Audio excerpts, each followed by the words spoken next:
Welcome to Natick High School as the BR Trojans get set to kick off the second round of the Division II South Football Tournament. Taking on the Natick Redhawks. I'm John Luck, and with a big game, we bring out the big names. We have Skip Crossman making his long-awaited return. I have to laugh at that one, John. Long-awaited return. Our schedules just don't mesh with high school football. I just got through doing a game over at Southeastern Regional and made tracks over here, but it's raining south of here, folks, so we've got good weather tonight.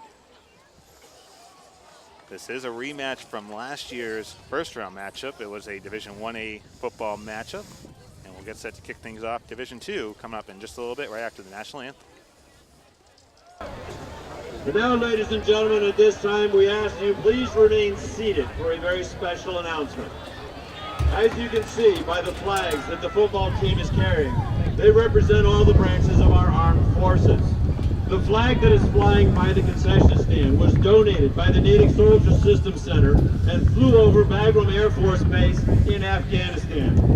At this time, our great nation has persevered through the leadership and sacrifices of men and women who have served or are currently serving in our armed forces, and we invite both veterans and current military personnel to please stand so that we all may properly thank you for your service.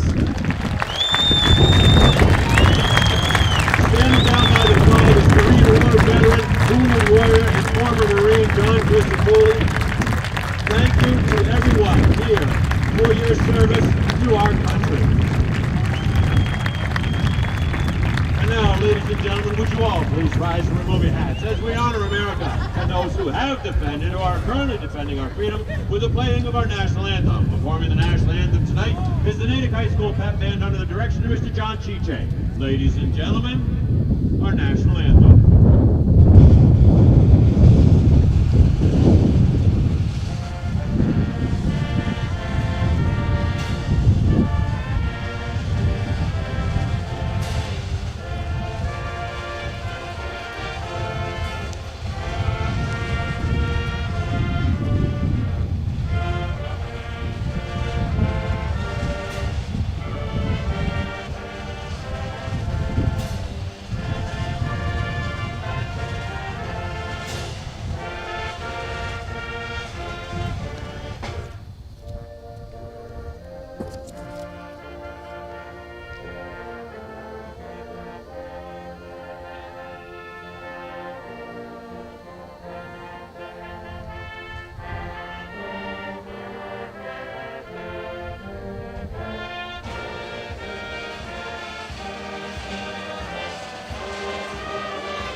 Redhawks are coming into this game undefeated. The BR Trojans, one loss on the season. The key word of tonight is revenge. BR looking to get revenge next week against King Philip, potentially. Of course, they had to get through Natick, and Natick's looking for revenge of their own after BR came in and basically mopped the floor with them 1 year ago.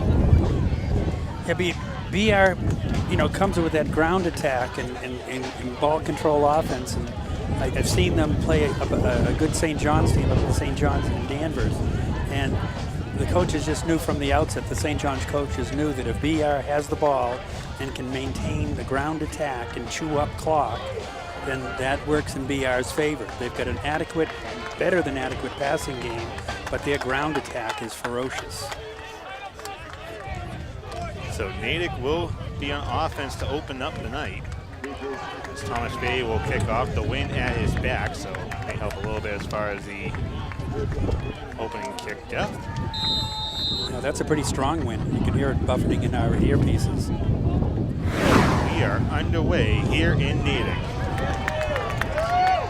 Gio De Jesus is going to take a knee. Mishandled that kickoff. It looked like he was going to return it, but when he bobbled it at or near the goal line, he decided to take a knee. So Christian D'Antonio is the Natick starting quarterback, has 12 touchdowns this season, 1 interception.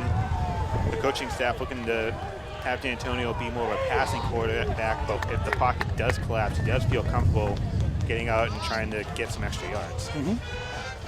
Let's see if BR's stingy defense can contain the Natick offense here.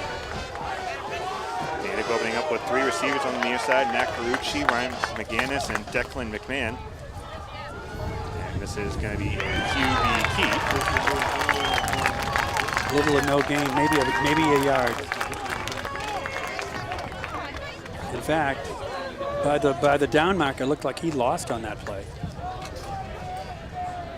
BR front 4 has been very difficult for opposing running games to try and game plan for. So 2nd and 11. D'Antonio out of the shotgun. Going against the wind. Some good defense in the secondary there. That was number 3. Taylor. Number 3 came up. He met that receiver, number 6, at the time the ball got him there. There was no DPI and just a perfect timing play. Typically Michael Wilder's name we mentioned as far as the secondary goes. Dan Taylor starting to come on as far as the defensive game. Natick looking to avoid an early 3-and-out. They've got a 3rd and 11 on the clock, on the box. D'Antonio sets back, looking downfield. That one is almost intercepted by Taylor. Knocked away, aimed for Angel LeBron. But nevertheless, once again, good defense by Dan Taylor. Yeah, excellent defense by Bridgewater-Raynham. The receiver was covered. It was slightly underthrown, so it was a good pass from the standpoint that only the Natick receiver was going to catch that ball, and as you saw, he didn't. So 3-and-out for the Redmen.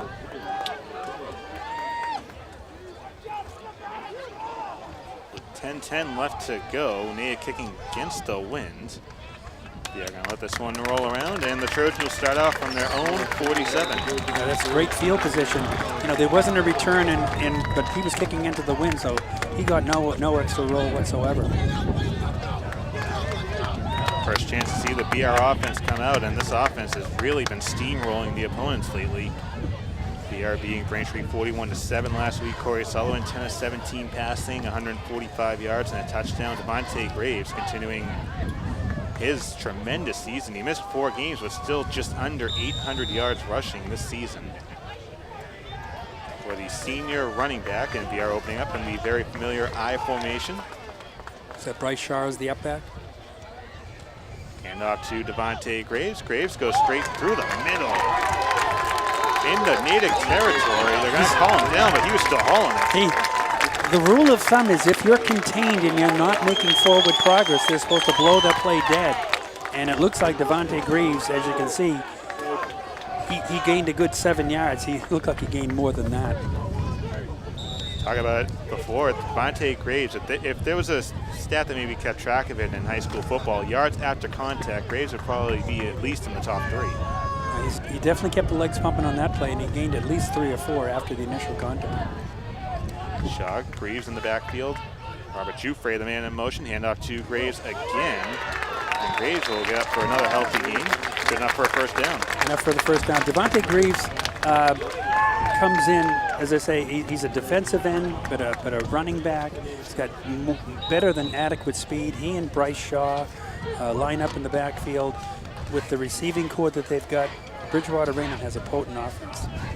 Graves and Shaw last year had a touchdown here. Running game led by Sean Knoll at that point, who had 3 touchdowns on the night. Just under 9 minutes remaining in this first quarter, still scoreless. Jouffre in motion on first down, handoff to Bryce Shaw. Bryce Shaw's the up back. He's going to get a first down. Bryce Shaw did step in for Devontae Graves a few times this season as a tailback, so he has a little bit of practice trying to survey the field as the dominant running back. That was about a 12-yard run for Bryce Shaw.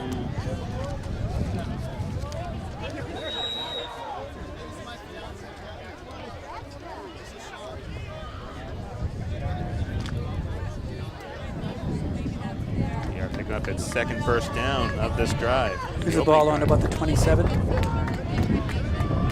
From the Natick 27, I formation.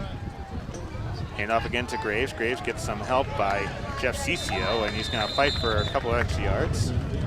But Cicio on the offensive line has helped out Devontae Graves on a lot of occasions.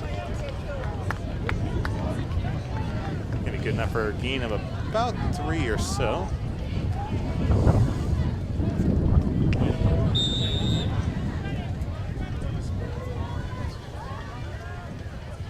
Gain of 4 brings up a 2nd and 6 for this BR offense, who just continues to mow down the yards. Chew up clock too at 7:40 on the clock. So Natick having that 3 and out played right into BR's hands. Free shot in the backfield.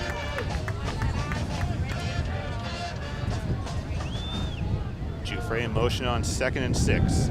Handoff to Graves, and he's going to get stopped for a gain of about 1 maybe, as the wind continues to howl here. Right off of the lake or pond, whatever you want to call it, next door. So it looks like we get a 3rd and about a good strong 3 yards. Typically when you talk about a 3rd and short situation or a 4th and short situation, typically Bryce Shaw's name is the first one that gets mentioned. The fullback of the BR Trojans going to Navy next year.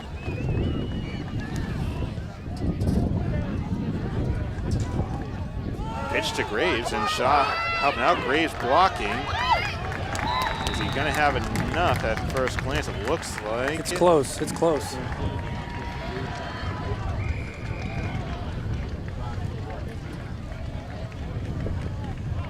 Looks like he's about. It's a 4th down. Fourth down with less than 2. 4th and inches at this point. Yeah, less than a yard. You're right.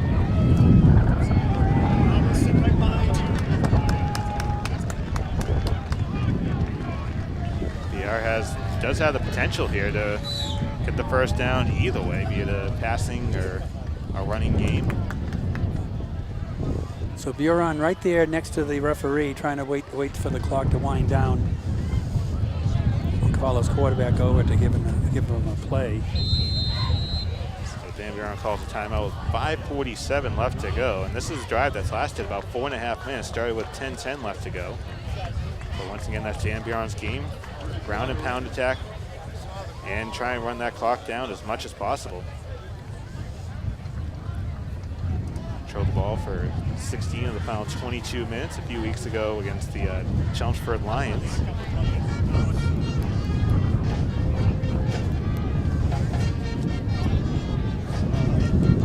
Typically, Natick is very stingy defensively, as the Redhawks about to score their opponents 203 to 41. So give credit to the Trojans eating up the yards, but now you're getting into that territory where the secondary can come in a little bit closer to help out with Graves if he does spin away from the defensive line. So in their 7 games, they gave up 41 points. That's an awesome statistic. Stingy is not the word. Less than 5 points, just over 5 points a game. 6, not even 6. I think something like 3 or 4 shutouts. Fourth and inches here. Sullivan on the QB keep, and he'll get enough. Smart move. Call his own number right over the center. No sense of handing the ball off and causing any kind of a miscommunication, mishandling there. He just keeps it and goes for the first down. Another positive part of playing in the I formation. Giuffre was in motion, can help out push Sullivan through that Red Hawk D line. Ball spotted on about the 12-yard line. You wind the clock down. 5.5 left to go in this opening quarter of the Division II South football semifinal. Winner moves on to take on either Mansfield or King Philip next week. Giuffre in motion. Hand off to Graves. And Graves will get stopped right around the line of scrimmage. Might have gotten a gain of about 2 or 3. Should be right up to around the 8 or 9 yard line. Just about right around the 9-yard line. Gain of about 2 on the play, or maybe 3 on the play. Give him 3.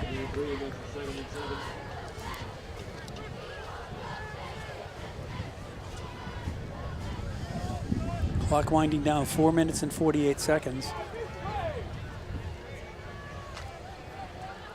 this is something Natick didn't want to happen early on. Have BR control the clock, control the pace of the game, and that's exactly what the Trojans doing at this point. Pitch to Graves, and we have a flag. You got a procedure call on Bridgewater-Raynham. As the Hawks Nest celebrates.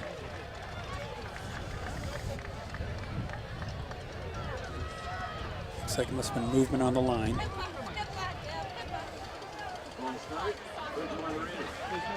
Pushes them back 5. Doesn't help the cause, but it's not a. Still looking at 2nd and 12, right around the 15. It's not a drive killer either, right where they're at. They're within striking distance, back at around the 13-yard line. Maybe a few more yards to get into field goal territory with the leg of Thomas Bay. Wind going at the Trojans' back right now. In the backfield, Jufre, Shaw, and Graves. Play action. Back to pass, Sullivan wide open. For Shaw. That is caught. Defcicio on the 15-yard reception. Wide open on the play.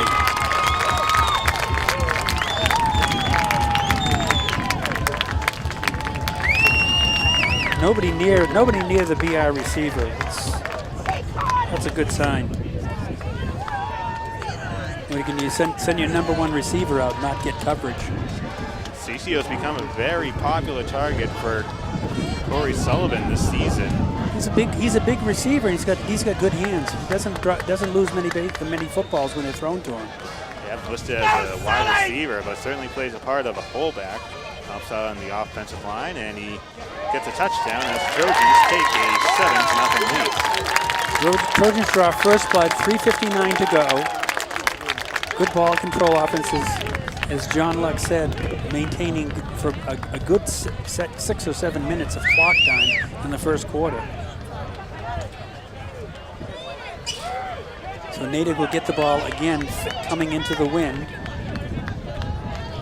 A 53-yard drive that took about 6+ minutes off the clock. Certainly how Dan Biron likes to play the game.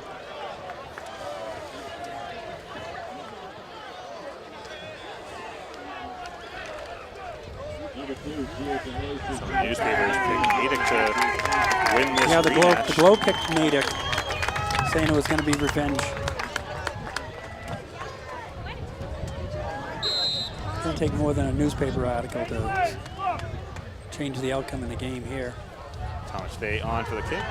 Get some help from the wind, and this is DeJesus kick, taking it from inside zone 5, getting some help. He's got a vein, stream. Open on the near side. Oh, he got good run back for Gio DeJesus, pushed out shy of midfield. Just shy of midfield. He had a 47-yard to get a block in the back, get a flag on the other side. So they're bringing it back. So you got to watch for it, because the runner, the kickoff team player running down, when the offensive team or the receiving team gets the block, makes the block, it's got to be from 10 and 2. It's got to be from up front. It's got to be 10 and 2. And unless you're directly in front of the guy, if you're running side by side, you never get a 10 to 2 block. You're always going to get caught for the block in the back. It happens on every Patriots kickoff.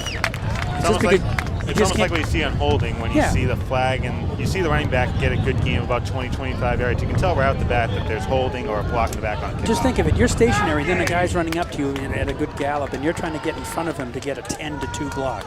10 o'clock to 2 o'clock. That's where the block is going to be. If it's not from the front and it's not from 10 to 2, not from that direction, it's going to be a block in the back all the time.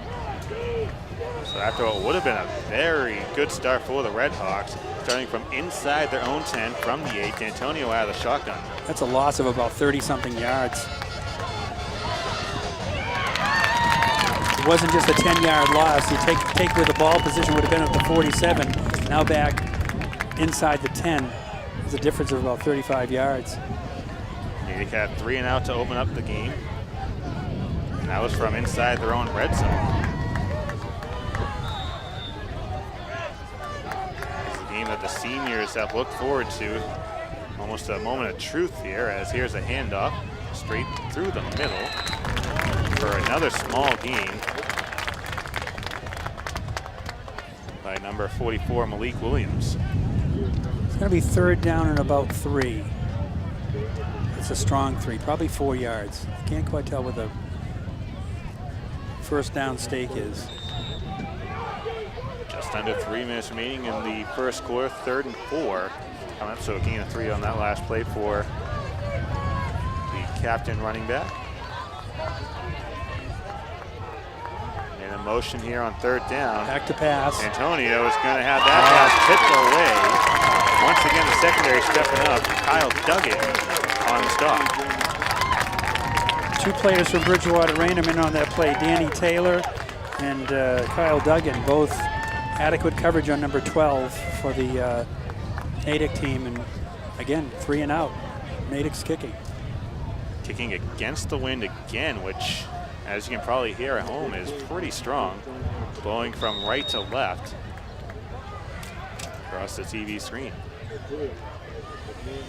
Antonio also serves as the kicker. BR is going to start from their own 43.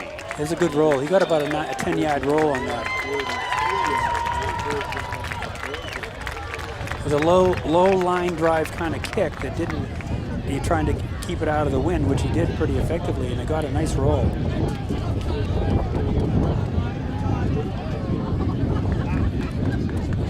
Higgs only held on to the ball for just over 2.5 minutes.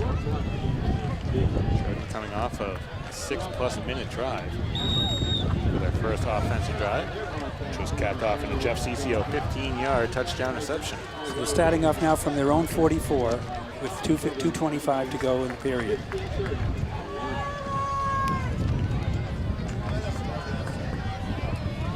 Stacked backfield for the Trojans. Shaw the man in motion. Pitch off to Graves. Going to the near side. Devontae nice Graves block. gets the hole. Gets the first down. First and down. one more. About a 22-yard run for Devontae Graves. Followed his block as well. He had some linemen out there, and he had another running back out there blocking for him. He just slowed down enough to get behind him, get some push from them, and there's the result.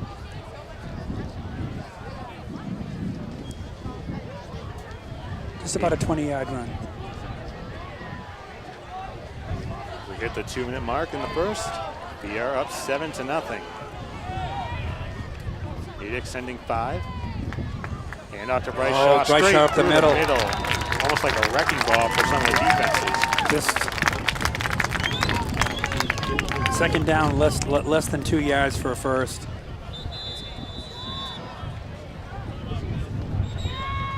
Already the 4th first down of the night earned for the BR Trojans. And we talked about it, that ball control, use up clock, keep it in your hands so they don't have it. Keep your defense off the field. Keep your defense rested. And the BR defense went through a stretch of about 9 or 10 quarters without giving up a point in the middle of the season, right when they needed it. So had some strong performances against the likes of Barnstable, New Bedford, Braintree. Obviously, the tests will only get bigger as we continue on down the stretch. Yeah, the next, looking ahead, not really looking ahead, but thinking ahead. You've got King Philip and you've got Mansfield playing, and both of those teams are very good programs. King Philip playing at the same time this game is playing right now. They're up 7-0 with just under 8 minutes left to go in the first quarter. That's a matchup a lot of people that cover high school football want to see. Once again, Trojans coming out in 2nd and 2. Same formation, keeping it tight and close for the Trojans offense. Play action, Sullivan throwing with the wind, complete to Bryce Shaw for the first down. Bryce Shaw, get some more. Nice reception by Bryce Shaw. About an 8-yard reception. The 3rd first down conversion for the BR Trojans on offense on this drive. Take us to right around a minute 20 to go in the first quarter. Just inside the 20-yard line. Inside the Natick red zone. Once again, 3 in the backfield. Hand off to Devontae Graves, straight through the middle, bouncing off of defenders and earning every extra yard up to around the 12 or 13-yard line. Should be gain of about 6 or 7. Give him a strong 5 on that one.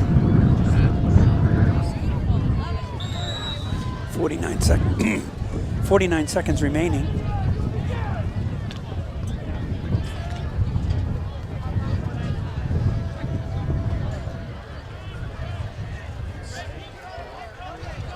That was Corey Sullivan's second completion of the night.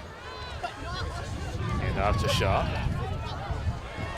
And the game about 2 or 3 gets up to right around the 10, 11-yard line. And that should be the final play of the first quarter, unless BR wants to play with the wind at their back. It'll be a third and about 2 or 3 to open up the second quarter, as Sam Barron's going to let the final 6 seconds tick off. Yeah, less than 2 to go. 3rd and 2. Ball spotted somewhere just outside the 10-yard line. Maybe right on the 10. As we mentioned, winner of this game goes on next week to take on either Mansfield or King Philip. It'll be a Friday night game, 7 o'clock. Either in Rentham or back at the regional. Unfortunately, the winner of that game doesn't go to Gillette Stadium, but still pretty cool to go to a Super Bowl.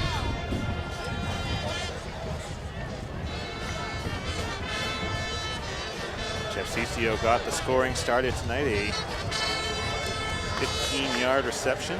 Give the Trojans the 7-0 lead, but Skip, it's been ball control. That's been the story of the BR Trojans, something that we've probably talked about for a long time. Yeah. Ever since Dan Buron's been at the helm, he's always trying to institute a running game that'll help the passing game, and that's what happens. You've seen them, anytime you see them play, and they play against a strong team, a St. John's, a Natick, Xaverian, whoever they play, they try to establish that run. If they can establish the run, then they're looking to have a good afternoon. They've almost become more multi-dimensional as well, because you do have the passing quarterback in Corey Sullivan, Jeff Ciccio, his favorite target, also Dan Taylor, if you want to try and expand the field a little bit. 3rd and 2 to open up the second quarter. Sullivan on the keep. Corey Sullivan doing some dancing inside the 10. Hopefully he's got enough. Looks like he does. Looks like he does. It's going to be 1st and goal from about the 7-yard line. Talk about the quarterback passing, the quarterback getting the job done on his feet. Let's face it, he's a tall guy. He leans forward, he's got 2 yards.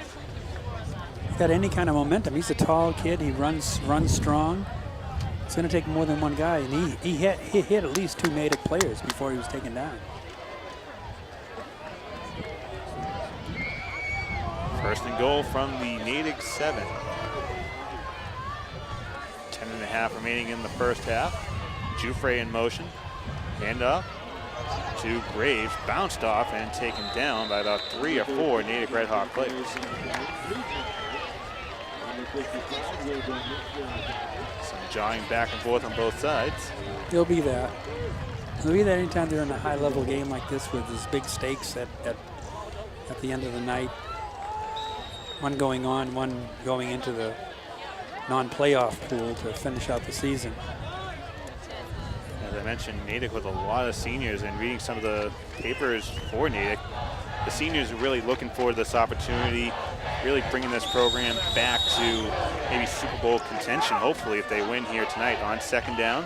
Devontae Graves gets the pitch and pulled That's down. That's going to be a horse collar. That's a horse collar. It's going to be half the distance to the goal. Anytime you pull the running back down by his shirt, his collar, his pads, or by his helmet, and you pull him directly down, that's a horse collar. If he drags him for any number of yards, and they ignore it, but that was a clear horse collar. Bill Grodnitsky the guilty party and the party that might have just cost Natick an opportunity to get back in this game already. Well, it not only gives them distance, but it gives them a first down. So now BR's got the first down from the 3-yard line, just outside the 3. Trojans' 5th first down on this offensive drive. 9.5 left to go in the first half. Hand off to Graves. Trying to inch. He's close. He's close. He's 2. close. You see the linesman coming in. He's inside the 1-yard line. They've got it wrong up there. Don't get worried, fans. The box on the field's all they care about.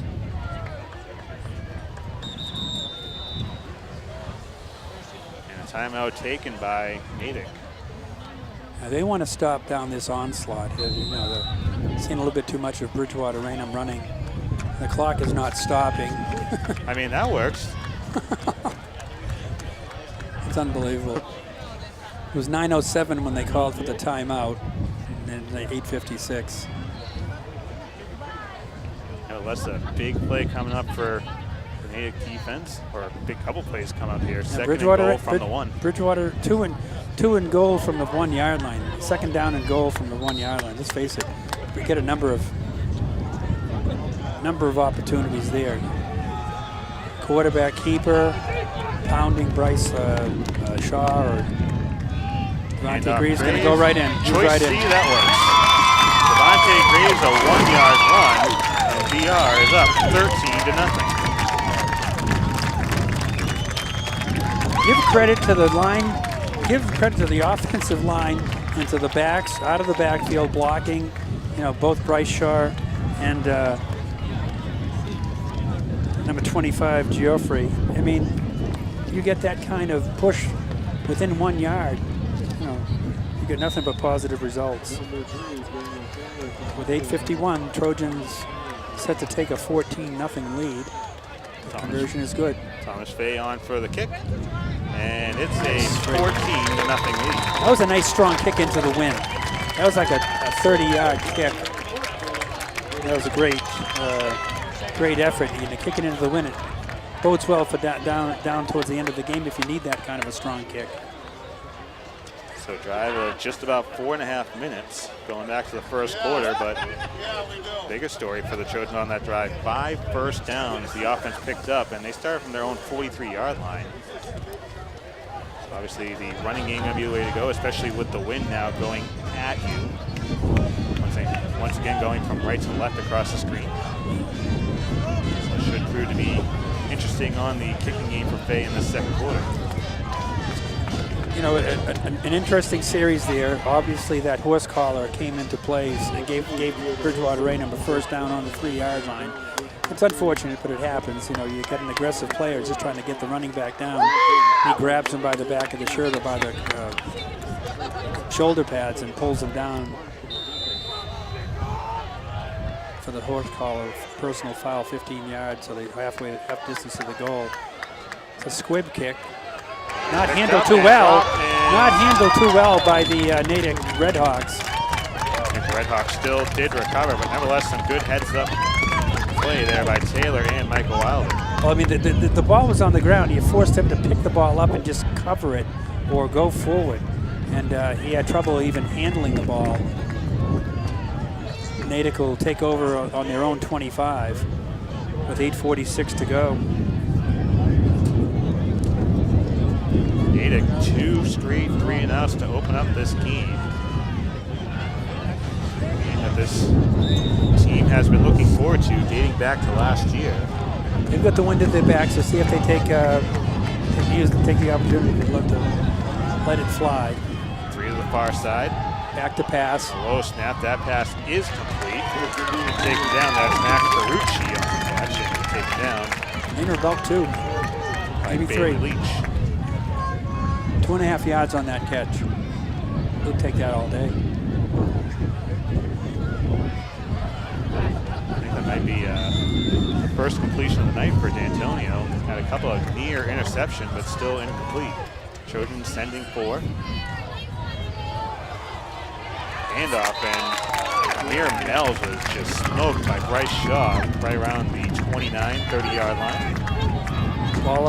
Ball up around the 32.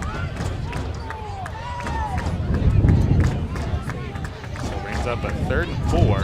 Very important 3rd and 4 for Natick, who's looking for at least one first down conversion to just try and keep the BR offense off the field. Wide receiver on our side, number 21. Somebody's going for a timeout.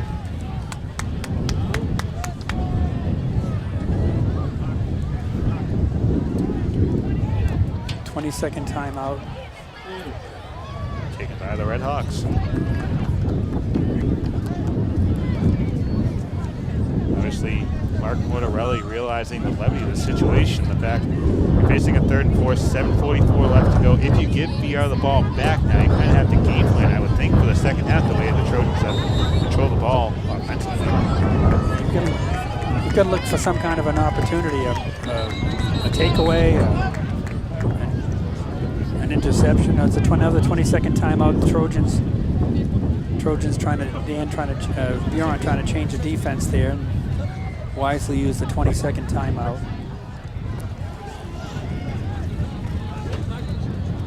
$7:44 until halftime. Natick trying to pick up a first down for the first time tonight.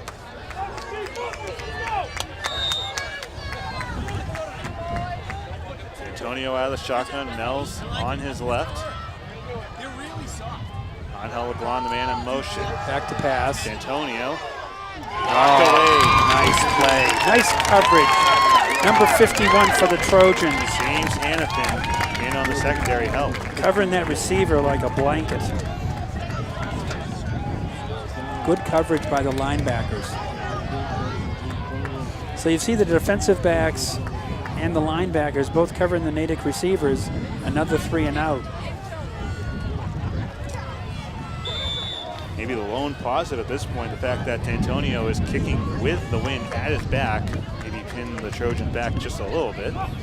Average starting position from around the 45. This time D'Amelia taking from his own 25-yard line. And Joey D'Amelia gets knocked out at the 32. Trojans have the ball with 7:26 on their own 32.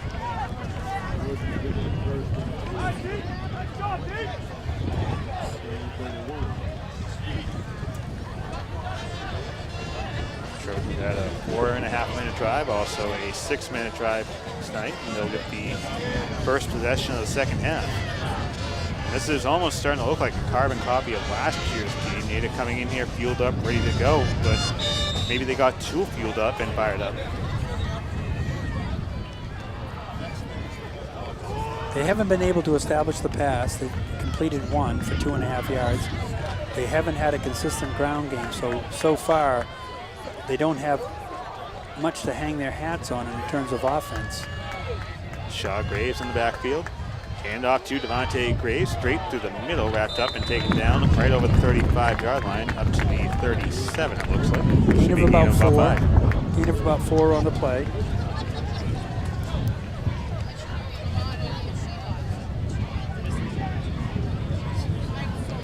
Time continues to wind down to about 7 minutes.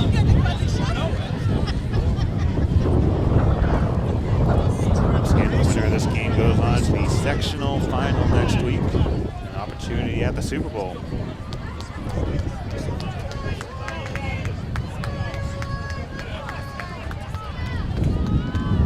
As the wind continues to rip through the football field here in Natick. On second down. Hand off to Bryce Shaw, the up man, up to the 40.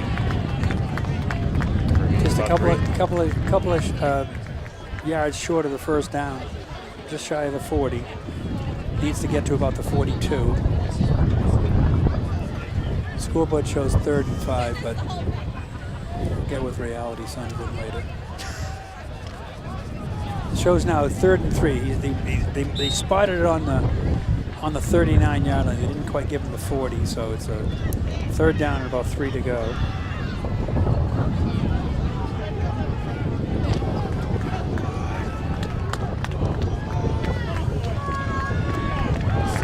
As Natick's going to be sending 4.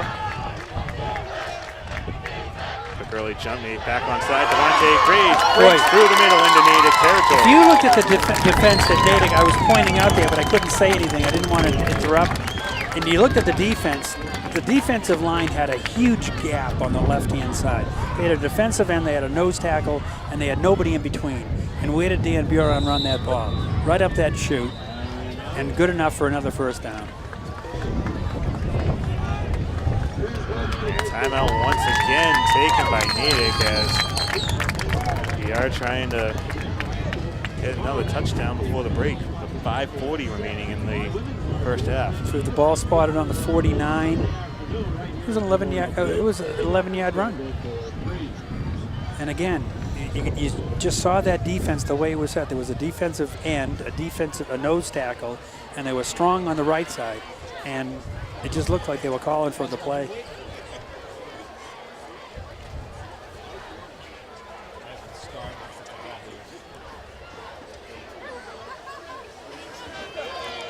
.540 to go.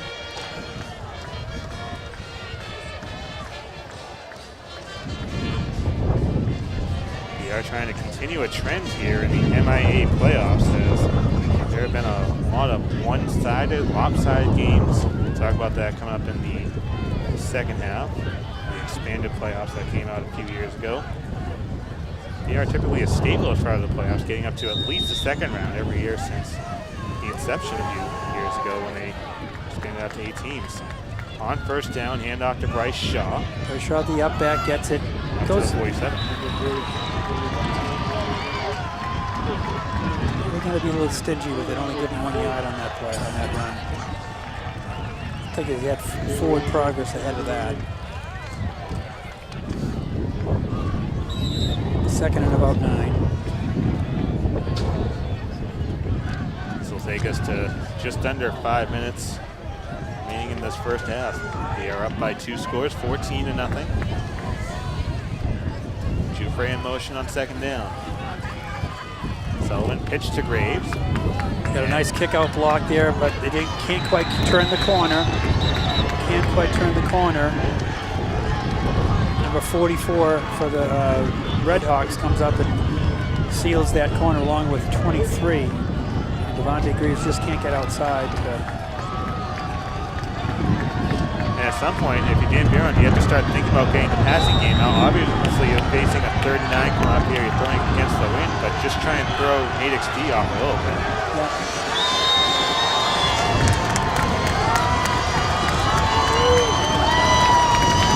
Both sides coming alive here. A huge play in this first half.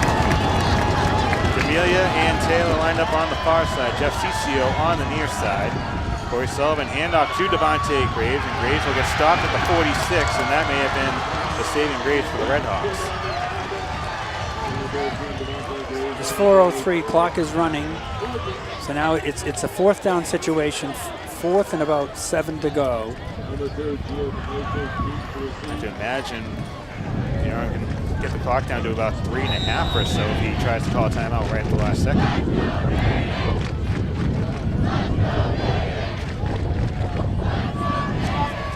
Kicking away to Gio De Jesus. The wind blowing right at the Trojans' kicker's face. Good snap, good punt, nice. Get a nice roll here. No roll. Just kind of rolled right up and down the field. Really side to side. You caught that wind, and as I say, you're not going to get much roll after unless you hit that ground, hit the ball on the ground running and let it scoot ahead. So the first time tonight, the Trojans' offense is stalemated after getting a first down. This is what you open yourself up to if you are a running team, a ground and pound team. If you have 2 backs, eventually the defense and the coaches are going to figure it out if you are on the Natick side. 3:19 to go. The Redhawks have the ball. 3 in the backfield. D'Antonio hands off to Amir Mells, and Amir Mells breaks away. Mells up to the 40. Amir Mells with the biggest play of Natick's night, up to the 49-yard line of the BR Trojans, and Natick is trying to come alive here. Kyle Duggan with the game-saving tackle there for the BR Trojans.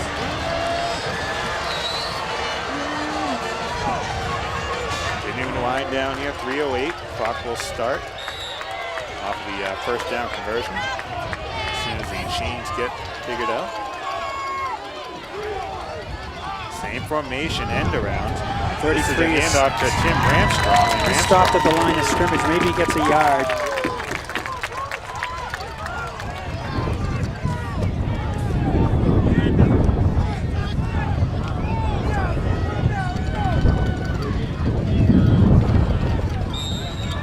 Mel's might have given the Redhawks maybe their first hope of the night off of that 26-yard run.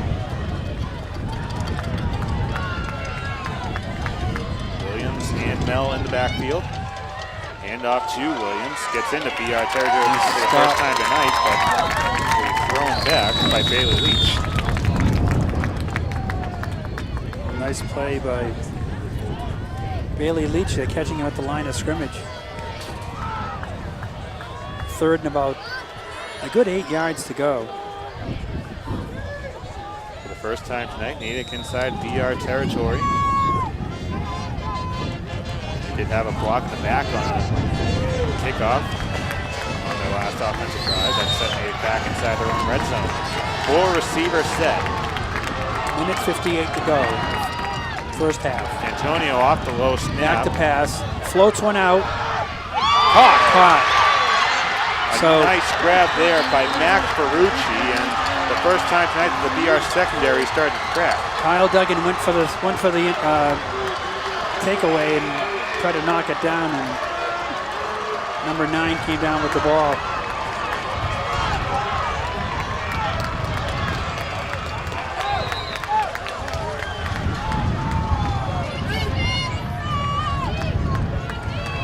Off of a huge reception there. This is Mells, Amir Mells, powering his way inside the 5.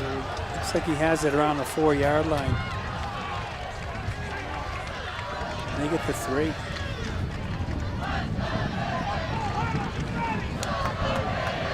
Two-and-a-half-yard line with 1:16 to go. Antonio under center as he has been all drive long. Hand up straight up the middle. Malik Williams gets the Redhawks on the scoreboard. A 4-yard run for the running back, the captain, and the senior.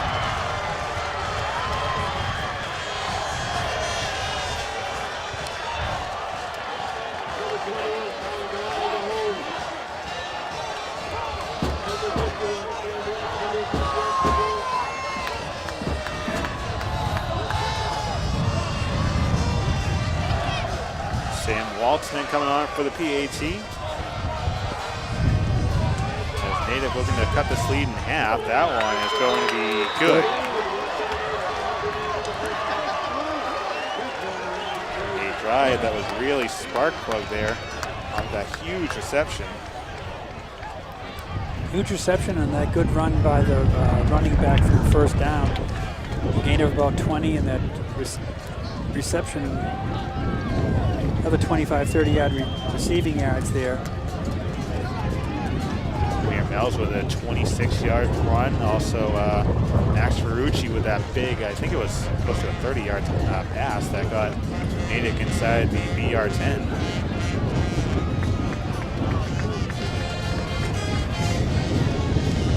Natick has come alive for the first time tonight. Cutting the Trojans lead in half with 1:08 remaining in the first half. Drive that lasted just over 2 minutes and went 77 yards, ending up in 7 points. Dan Taylor, also Joey D'Amelia in the backfield, awaiting this kick. End over end, and Short. This is Taylor from right around his own 10. Gets up to right around the 19, 20 yard, or excuse me, 29, 30 yard. 30 yard, yeah. That was a nice run. That was a short kick. He picked it up in about the 15. For the wind at their back, it didn't look like they took full advantage of that wind. Trojans looking to go 60 yards in 1:03 to close out the first half. Once again, they'll open up the second half on offense. As King Philip doing their part, looking for a rematch of last year's Division 1A final. South final, I should say. 1:03 to go in the first half. Split receiver for the Trojans. Joey D'Amelio on the near side, Dan Taylor on the far side. Now D'Amelio, the man in motion.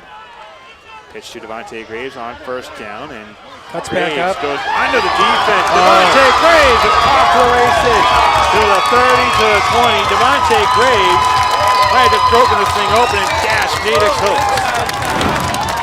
The 70-yard run for Devontae Graves. He was hit by 2 or 3 guys, and then he finally matched up with number 2 for the Red Hawks, and he kicked it into second gear and just pulled away from the defender. They weren't even close. Weren't even close at the end. Devontae Graves continuing to put this offense on his back. Another 100-yard rushing. I think I saw a little bit of a Devontae Graves. smile from Dan Buron on that. I tell you, with 1:08 to go, and in 21 seconds, you go back and get another score.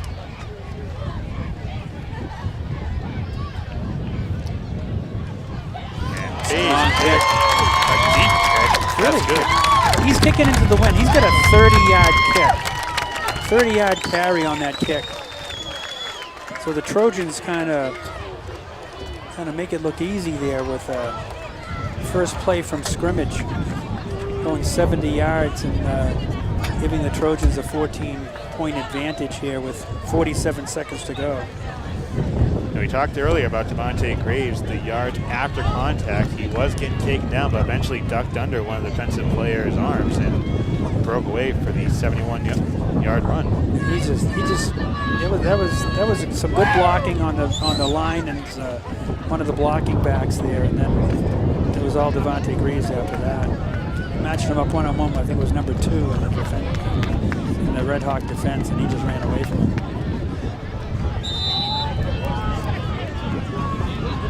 Jesus and Angel LeBron in the backfield. See if they kick another Oh, squib low kick, line which they kick. did. It's going to go out of bounds. So it goes out on the 22, the 18-yard line. So the Red Hawks have the option of taking it at the 30 or having a re-kick 5 yards back. I think they're opting for the re-kick. Re-kick. And I'll tell you, if the Trojans are smart, do just what you did before. Just kick it down, give a squib kick, so nobody can get a real head of steam and get a good running back, get a good run back, and see if they mishandle it. You just don't want to give them the ball up near midfield where they could be within striking distance for 47 seconds.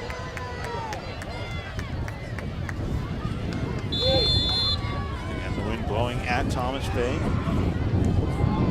And the ball blows off the tee.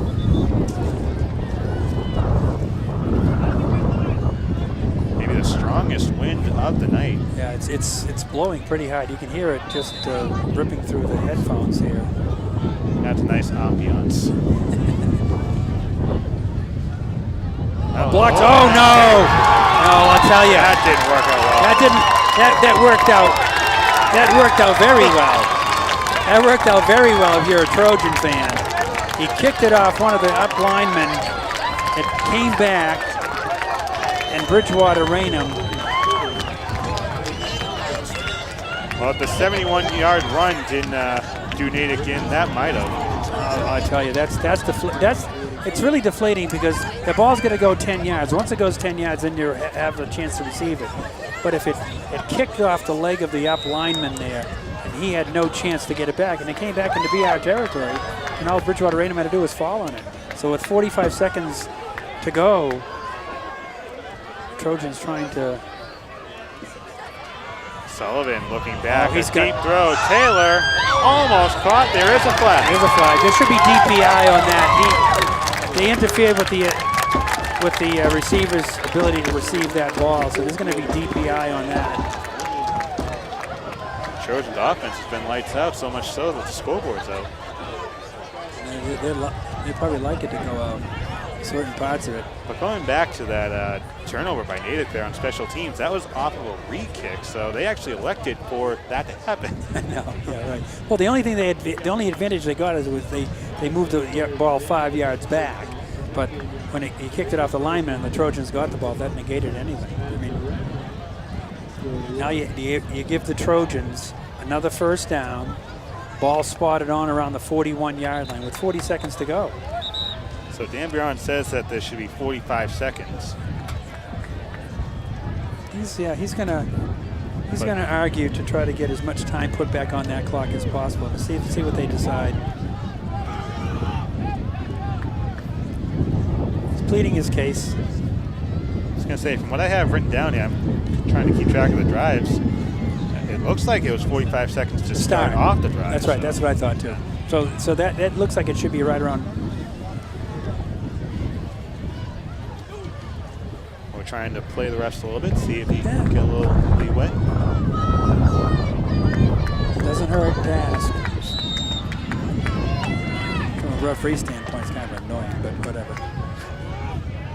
Back to pass. First down, has all the time, looks downfield, caught by Taylor out of bounds. Going to be out of bounds.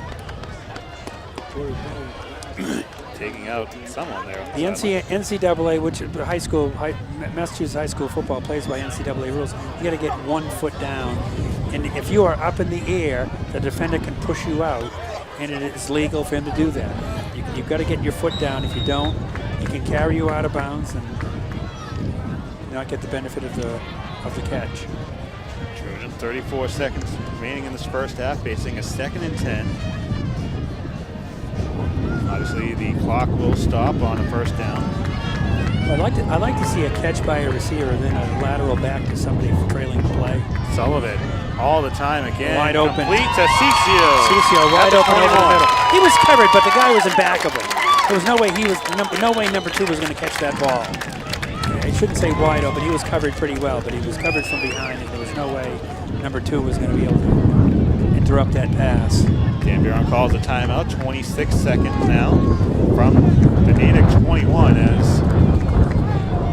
This is kind of just a cherry on top as far as us covering BR this season. We called the game in a car wash. We've had some windy games. Yeah, but it's not cold. It's not unseasonably cold. So that's the savings grace for us, or from my standpoint anyway. First down, D'Amelia and Taylor on the near side. Cicio lined up on the far side, has the easy mismatch. Graves gets the carry on first down. Didn't fool anybody there. And a timeout taken with 21 seconds by the Trojans.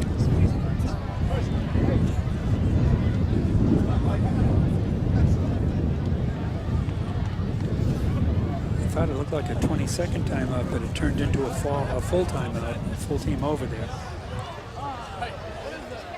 Trojans have had a very fortunate series of events. A squib kick that went off of a Natick player's leg, so BR covered up on that. A pass interference play that Dan Taylor maybe got called for. That was a legitimate pass interference, but as I say, it went in their favor. So you got to, who knows in this day and age when you have offensive and defensive pass interference, how they're going to call it. And Jeff Cicio with a key reception that has BR inside the Natick 30 up to the 25. 21 seconds until we hit halftime. Graves shot in the backfield. Sullivan out of the shotgun, a high snap downfield. Cicio waiting for, gets it. Jeff Cicio with the touchdown.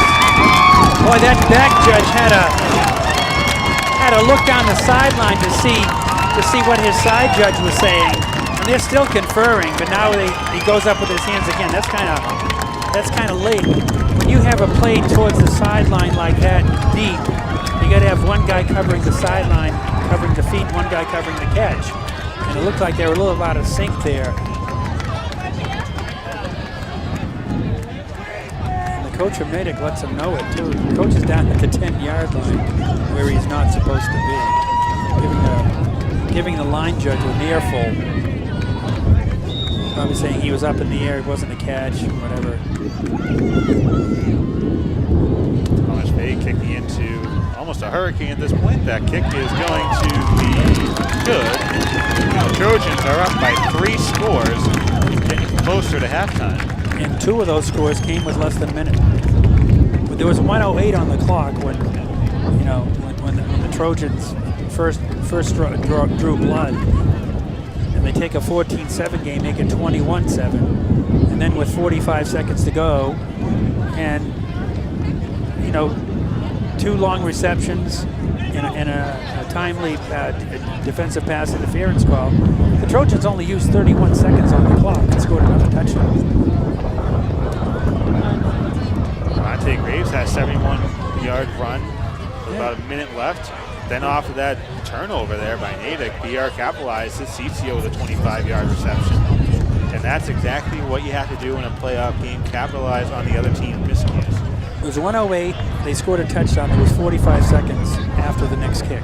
So, you know, 15-8 is 23 seconds they scored, and 31 seconds they scored again. Thomas Day electing for the holder. And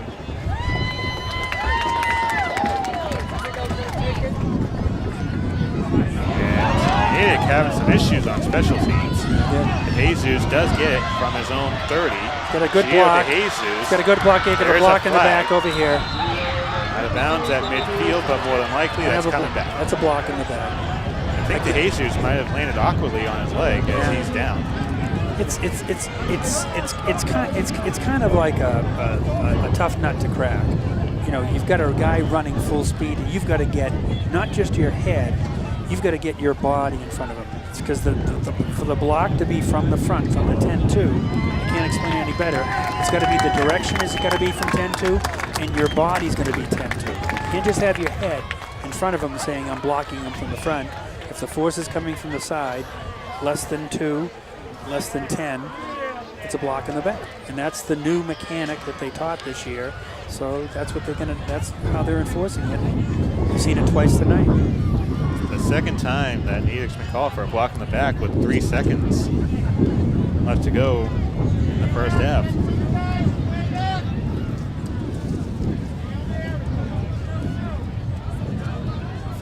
Fans getting a little greedy here. Looking to try to get another score with 3 seconds. And maybe really surprising here for some people, King Philip at halftime up by 2, 13-11 at the half over the Mansfield Hornets. We'll obviously keep you updated on that game, as that has a world of importance for the BR Trojans if the score stays up here. D'Antonio off the low snap. Natick trying to make something out of nothing here. Gets stripped up down at the 48, but nevertheless, the BR Trojans with maybe one of their best offensive first half of the season.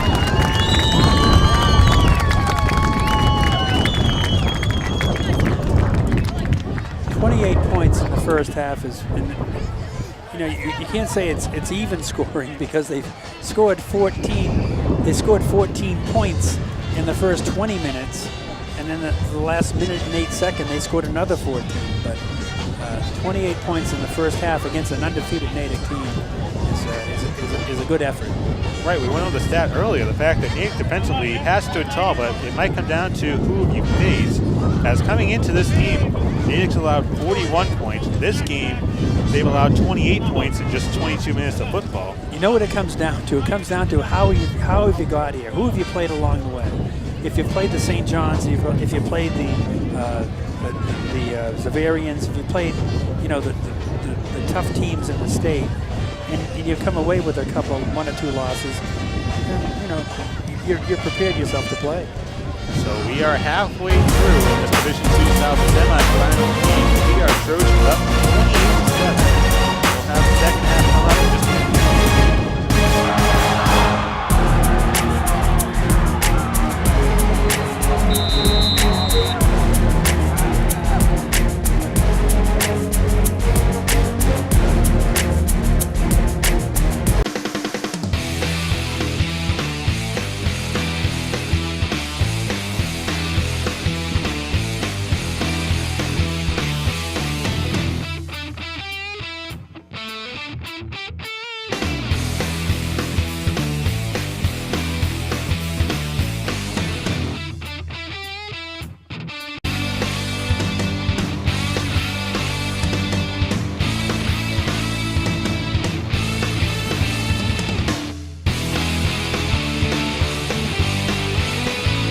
I'm Staff Sergeant Meg Krause.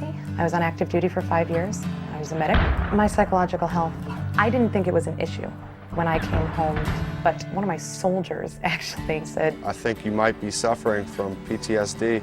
I came back from Iraq and I had PTSD too. You have to talk about it because if you hold it in, your life just gets miserable. Since Sergeant Krause has returned from seeking treatment, she's back to the way she was when I first got in the unit as far as being a very outstanding NCO.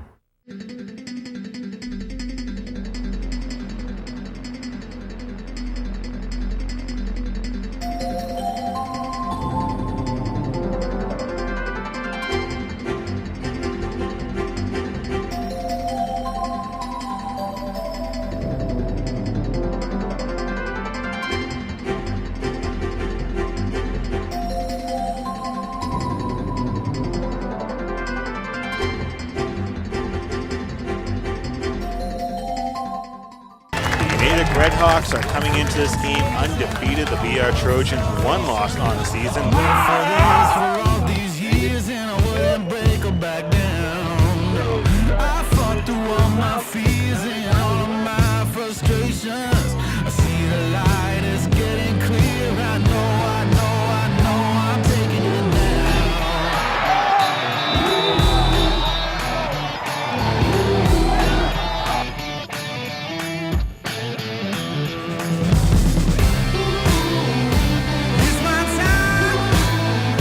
That worked out very well. Cuts back Graves up. goes under the defense. Devontae Graves is off the races. Devontae Graves might have just broken this thing open and gashed Natick's hopes.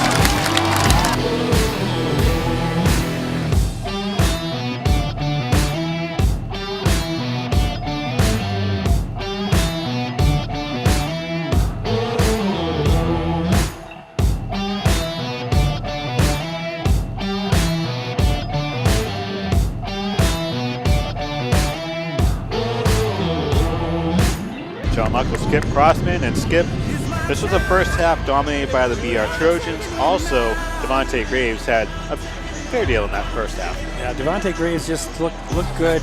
He had 71 yards on that one play alone, but ball control by both Devontae Graves, Bryce Shaw, and the quarterback picking the time to throw some two touchdown passes in the first 20 minutes of the half, and then the Trojans coming back with 108 and scoring 2 more touchdowns. Give me a break. It was a close game, 14-7 with 1:08 to go, and then the Trojans put up 14 more, and it gives them a comfortable margin, but nothing again. This is a team that's Redhawks is 7-0 team coming in. Trojans, unfortunately, from the Redhawks standpoint, are going to get the ball now, so they get a chance to go on offense again into the win. Unfortunately for the Trojans, they're going to have the ball in the fourth quarter with the win. So let's set the table for you here. This is the semifinal game. The winner of this game takes on either King Philip or Mansfield. Right now, the top seed King Philip with a 2-point lead at the half. We'll keep you updated on that as we continue on in the second. As BR gets set to go on offense. End over end kick. This is going to be Dan Taylor taking it from just over his own 15-yard line. Dan Taylor finds an open hole. Taylor to the midfield. Dan Taylor to the 40, pushed out at the 37-yard line. Well, That was a late hit. I thought he went kind of far out of bounds, and now I look down and there's a flag there. There's going to be a late hit on the Natick Redhawks there for, as they say, finishing Dan Taylor out of bounds. He was going out of bounds on the initial hit, and some Red Hawk came over and decided he's going to finish him in the dead ball territory, and there it goes. So he was originally pushed out right around the 36-37 yard line. Referees are going to move this up a great deal inside the 25 and up to the 22. So, a 15-yard pickup just off the flag. The gods are looking down on the Trojans there. Just everything is going their way. Poor Natick can't catch a break, and they're kind of giving themselves some trouble there too, because there's no need to finish them off in the dead ball area. When they did, that just sets BR up with great field position. CCO in motion momentarily there. Split receive set 2 in the backfield for the Trojans. Now Joey D'Amelio, the man in motion, handoff to Bryce Shaw, the up back. Bullies his way up to the 15-yard line. Should be a pickup of about 7 or so.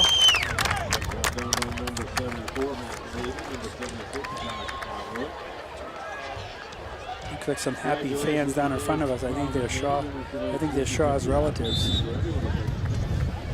Talk about the domination of the BR Trojans in the first half. Time of possession, about a 10-minute swing in the favor of the BR Trojans. You want to talk about first downs? BR picked up 14 first downs. Natick picked up 4, and a lot of that was in garbage time in that first half as Natick was trying to wind the clock down. BR actually had a drive where they picked up 5 first downs on offense. CCO in motion. Handoff to Devontae Graves. Darts his way to the 9-yard line. Clear first down. And Devontae Graves adding on to his total from the first half. 18 carries, 138 yards, and a pair of touchdowns. As Graves continues to average well over 100 yards rushing in every game this season. Clock winds. Trojans have the ball. First and 10 inside on the 9-yard line. I don't know what the stakes are doing. Up the stakes should be down. You shouldn't see them at all. You should see the box. First and goal from the 9. Sullivan under center, extended count, and off to Graves, zigzags his way for touchdown number 3. Devontae Graves, a 9-yard carry, and it's a hat trick for the senior running back. 9:29, mark it down, John. I'm on it. 34-7, and we've got another 20 minutes of football left. 20 minutes and 29 seconds to be exact.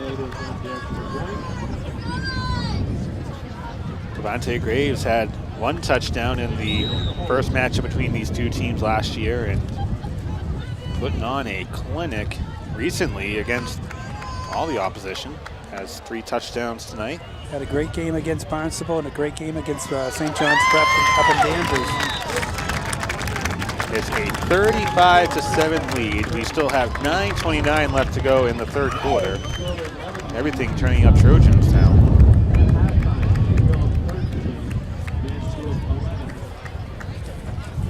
They are just about ready to open up the second half up in Rentham. Once again, Mansfield down by 2, so if Mansfield were to win, the Division I South sectional final would take place at the regional. If King Philip holds on for the victory, we're going for a return trip back to Rentham. Still a good amount of football to play here, 9:29.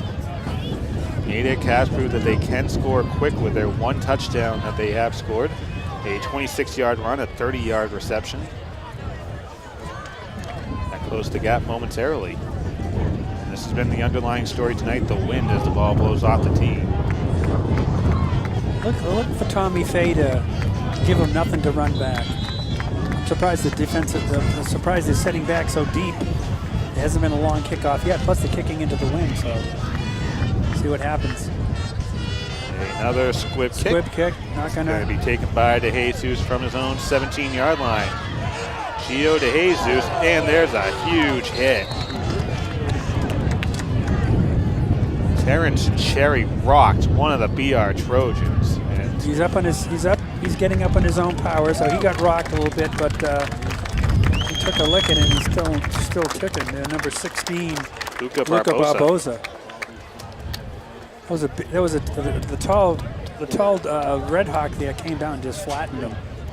He's up, he's moving, he looks good. So if you're a BR fan, just quickly here, because Natick has had 2 blocking the backs, how is that different from the 2 blocking the backs that we saw earlier? You're talking about the 10-2.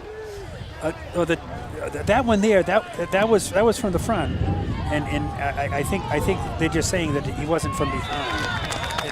If the defender turns at the last second, then you can't penalize the blocker for the defender turning. And who knows, it might have been a block in the back. I couldn't see it that closely. It was definitely a hard hit that put Barboza down, but and there's a huge hit there by Wilder. Natick does pick the ball up, but nevertheless, Michael Wilder bringing some thunder of his own. Boy, I didn't think they'd call that a completion. because as I say, he caught the ball, he came down, but he didn't make. He's gonna rule that off as being that an incompletion. See what they do. Didn't look like he made a football move after he caught it, but no, they're giving it as a catch and a fumble and a recovery. Ruling it as a completed pass. The clock is running, so the Natick has the ball again. Christian D'Antonio has almost had 3 interceptions tonight as it led his receivers into some real sticky situations. Who was the defender for BR that rocked him on that pass? That was Michael Wilder on the huge hit. That was a nice play. D'Antonio on 3rd and long, trying to get some good field position here for the offense. And D'Antonio gets leveled as Bryce Shaw was in there on one of the leading blocks that brought D'Antonio out of bounds. Kyle Duggan and Bryce Shaw came up. The problem is with the catch and the fumble and the recovery and the loss of yardage, you've got a 4th down and about 5 here. So Natick is between a rock and a hard place. They'd like to keep the ball, but I don't think they want to give the ball.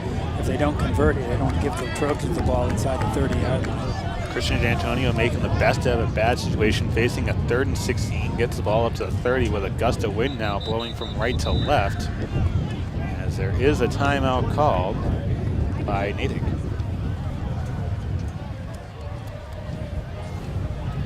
Looks like the Red Hawks didn't have enough players out on the field. As DeJesus is hearing it from his head coach, Mark Mortarelli. I like that when you look across and see the coach in shorts sending a statement.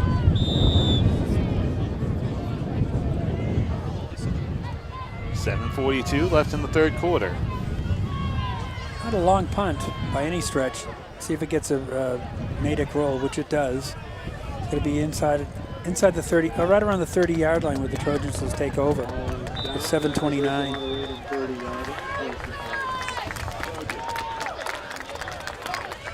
All the offensive drives for the BR Trojans, with the exception of one in the first half, have resulted in a touchdown. Beat that Dan Brown looks to continue on here. Looking to maybe increase the lead a little bit, maybe get some of the players out. Looking forward to next week. Yeah, if you can get an offensive series going here and score another point, score another touchdown, I wouldn't doubt it. We'd see some subs in pretty soon. 7:28 to go. Split receiver look for the Trojans. D'Amelio, the man in motion, handoff to Bryce Shaw, the up back. Taking straight through the middle up to the 32, 33-yard line. Gain of about 3 on the play.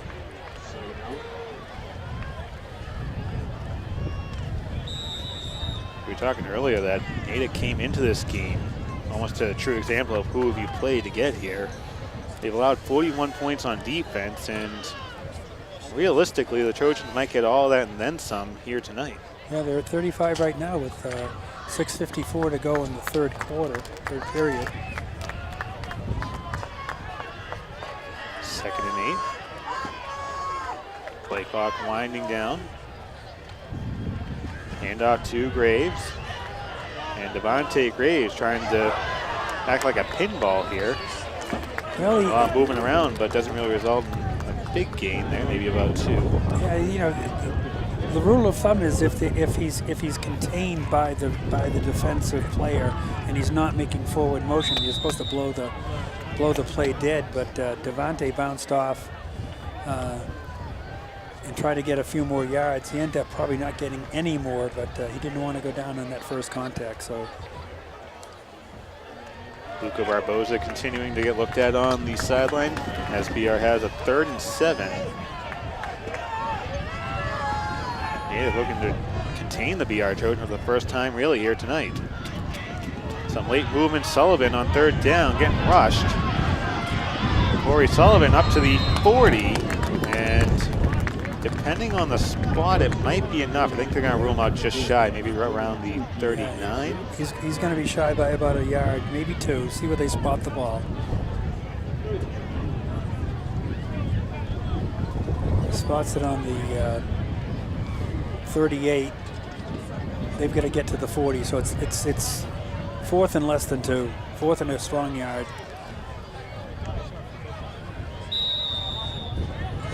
Dan Buron's not gonna take any chances here and let the Red Hawks get back in the game with a botched 4th down play, so they're going to kick it away.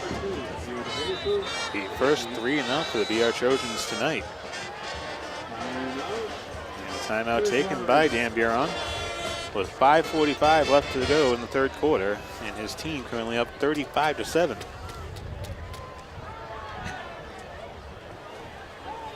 So obviously looking like a lopsided contest right now, but going back to the 1st round matchup, because these playoffs have expanded, looking at all the scores, and there have been a lot of lopsided scores in all the games. If you put everything together, the average differential was 23 points. There were only 15 upsets in all the divisions, North and South. And when you talk about one possession final, meaning a difference of 7 points or less, there were only 8 games that had close finishes. I think Brockton and Needham were the only one that went to overtime. As the MIA continues to play with an expanded playoff format, getting a lot of teams in the postseason. There's a lot of comments, both pro and con, with the new format, but it's here right now. That's all you got to do. Dan Buron going for it on 4th down. Devontae Graves got stuffed. I think he's short. Dicey call. With 5:39 left to go, but It's going to be a Natick turnover. does catch a break. Natick catch the break. They stopped him just shy. Natick will take over in downs. And he wasn't that much short. He was only short by half a yard.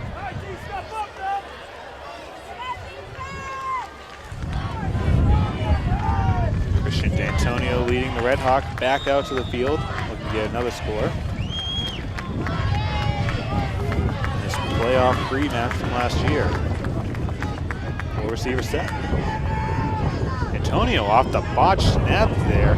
Amir Mells picked it up. It almost looked like a broken play, I guess, if you want to call it that, but nevertheless, Mells gets up to the 35. Boy, Luca Barbosa is getting the 3rd degree from Pete Smith just to make sure he's capable of coming back in. He's testing his agility on the sideline there to see if there's any impact from a concussion, which is good to see. Good to see that they're taking that kind of time with a player they got racked on a pretty hard hit, just to make sure he's capable of coming back in. He's testing his ability to stand on 1 foot. You go back to a few plays ago, Michael Wilder on defense came up and leveled the Natick players, so some real hard hitting in this 2nd half. 2nd and about 8 to go for the Red Hawks. I'm sorry. Red Hawks trips on the near side. D'Antonio. Back to pass. He's being chased. He's going to throw it to no man's land. Picking up some pressure there by Bailey Leach. Also had number 60, James Gimler there, forcing D'Antonio to throw it away. 53, Matt Foley was in on the action too. So a bunch of Trojans combining to give pressure.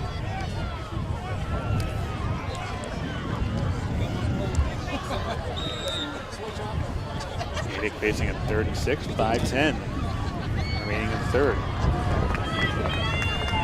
Trojans sending 4 on the defensive line.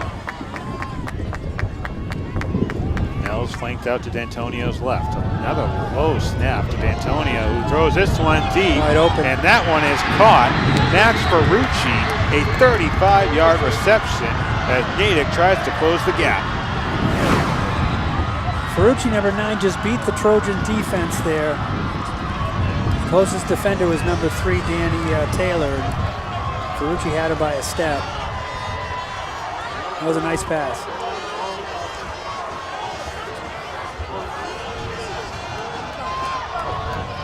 Max Ferrucci was the guy that spark plugged the last scoring drive for the Natick Red Hawks. Picked up another 30-yard reception back in the 1st half. And now with a 35-yard touchdown reception, Natick has closed the gap to 21.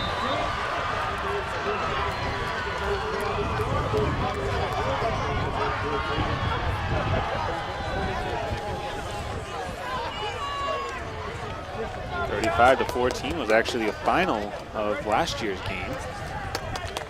between these two teams.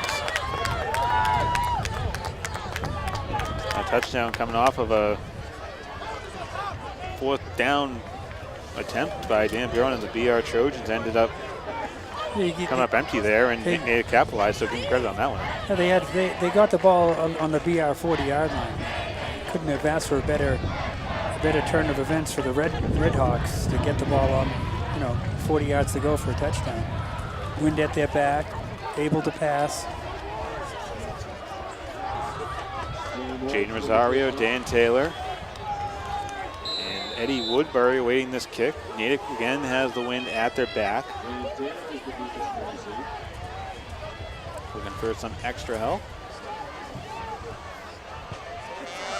Strong kick to Taylor, who starts from inside his own 10.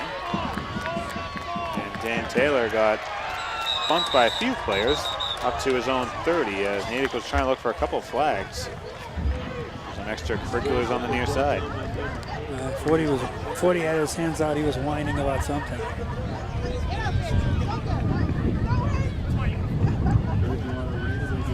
Trojans coming out on offense for the first time since their first 3-0. Or I guess you could say 4-0. Yeah, because they tried a 4th down play. Let's see if they can get their offense going here into the wind with 4:55 to go. Set a tone here that, Devontae Graves has been the story on offense tonight. 3 touchdowns, right around 160 yards rushing. Gets the pitch on 1st down. And Devontae Graves beats a couple of defenders, gets some blocking, and up to the 45 is Devontae Graves. 15-yard run by Devontae Graves, and they had 2 Natick defenders just tackling the wind.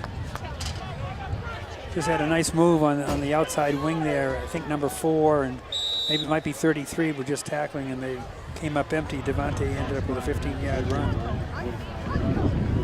When you talk about a running game, and also tonight Corey Sullivan has had a lot of time to step back and pass. You have to give a lot of credit to the offensive line allowing all of this to happen with a lot of ease, it looks like. Absolutely.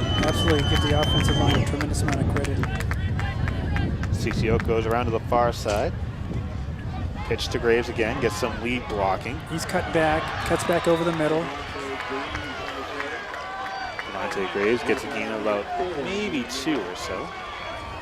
Bring up 2nd and about 8 or 9.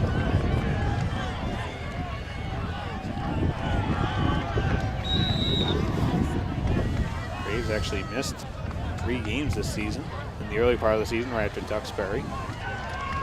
Came back for the conference schedule, started with Dartmouth, and ever since then taken off, averaging just about 150 yards a game.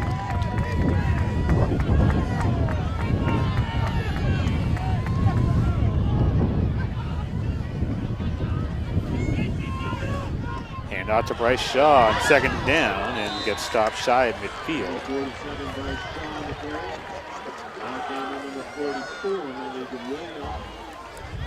3rd and about 5.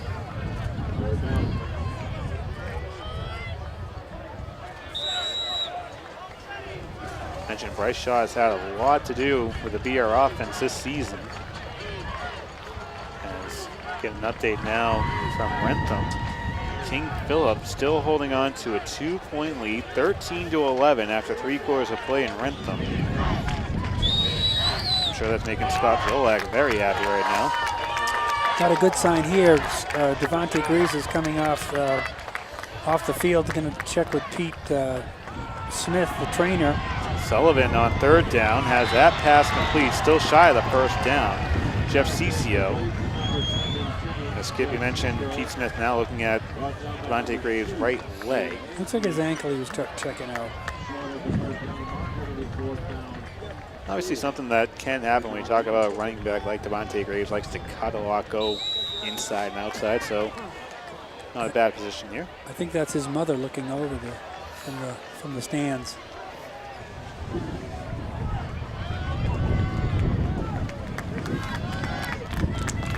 Natick's defense standing tall again, forcing BR to punt.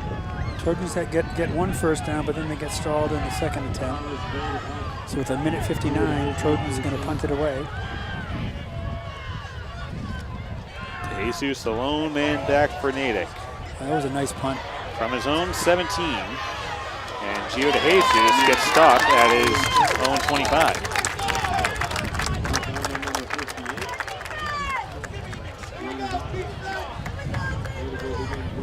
Natick coming out after a Max Ferrucci 35-yard touchdown reception. Closed the gap a little bit to 21. Natick can get some momentum here. This game might not be over. Still with 1:43 left to go in the third.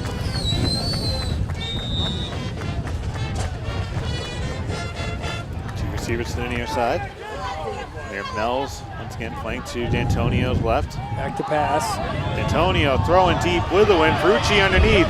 And Ferrucci may be the Natick player of the game. A huge catch for Max Ferrucci. A 44-yard catch for Max Ferrucci, the junior wide receiver. 46-yard reception. Unbelievable.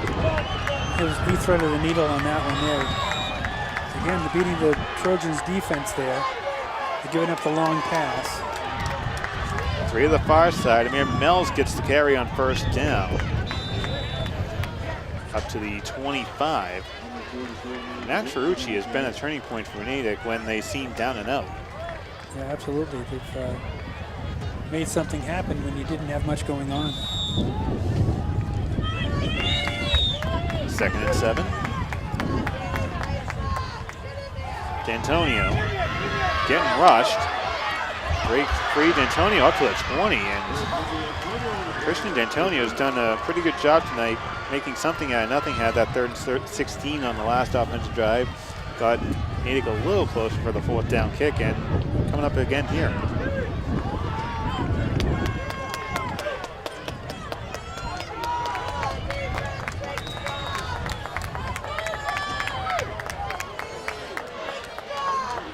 Again, 3 receivers on the near side. D'Antonio on the run, tripped up. And not before he got a first down. There's Matt Foley on the shoelace trip. Natick with 26 seconds to go in this 3rd quarter.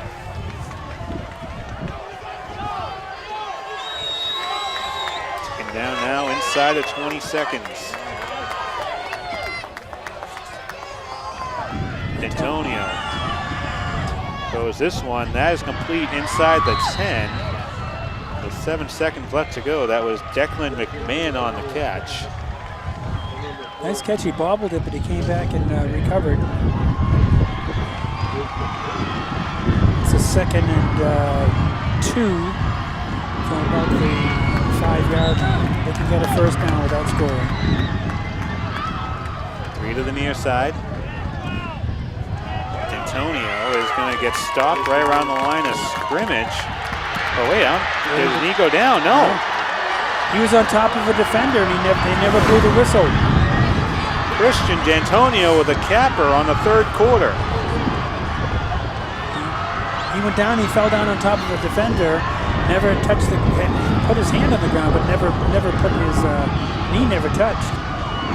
And he ran in for the touchdown. Just like that, we have a ball game now to start off the 4th quarter, as that was the final play of the 3rd.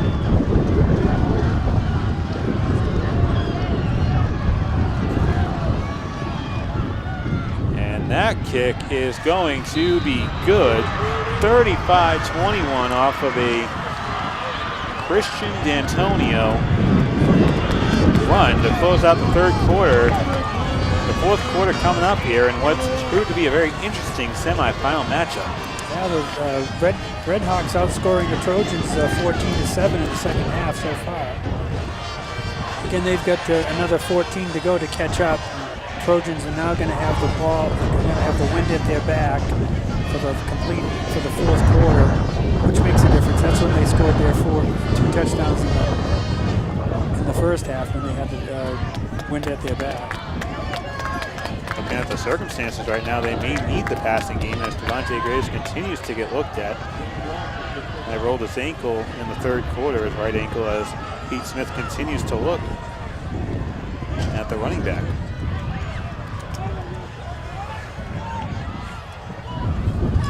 Looks like he's trying to stretch out his Achilles. That looks like the issue. Might be have a tight heel cord there or something, but he's trying to stretch it out. You can see him holding on to Pete. But the Trojans are going to have the ball at their wind at their back with the last 11 minutes of the game. They had to wonder if Natick is thinking about going for the onside kick, because that's what BR's thinking right now. Yeah. BR's got a lot of their hands people up front. That's what they're there for. Not just going to be linemen. They're going to be people who can recover the ball. Every one of them.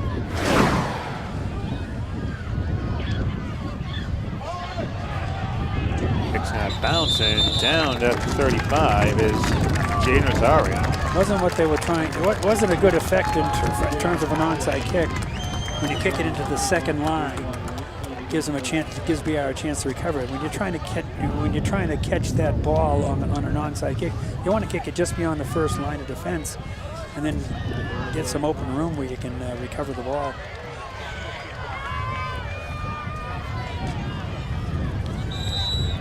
Can I go without Graves on this drive, it looks like. 83's checked into the game for Bridgewater-Raynham.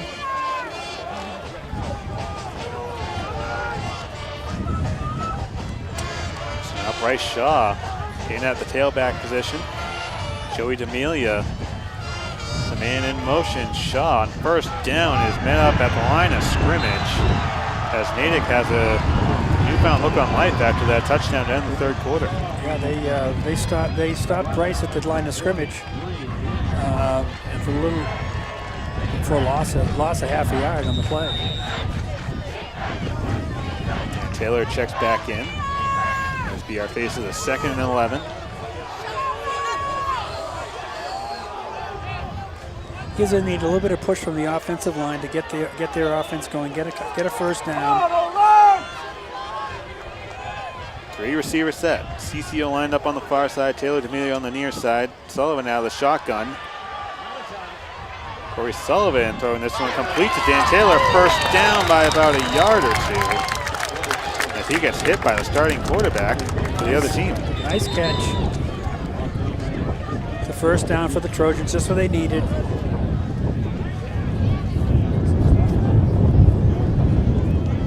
Somebody down stretching for the Trojans. Looks like he might have some cramps. Connor Donovan just stretching out.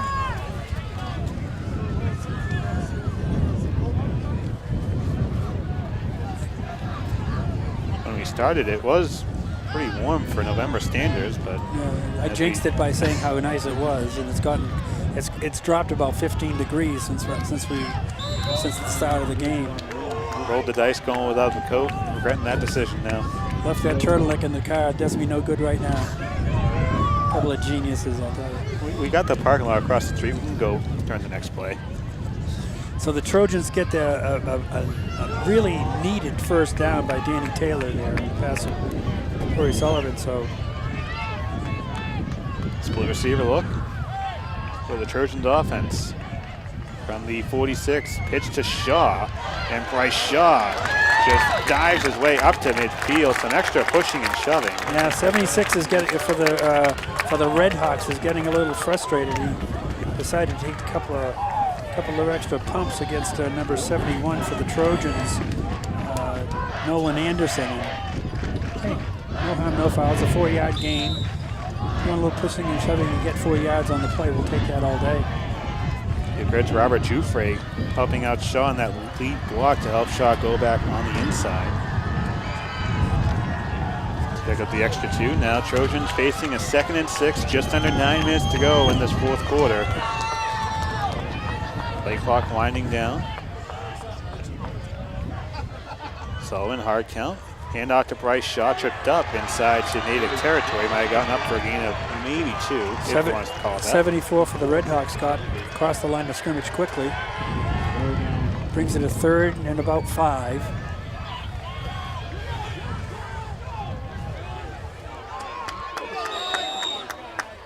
BR historically is a team that winds the clock down. They need to wind the clock down here. 8.5 left to go. Natick starting to pick up some momentum.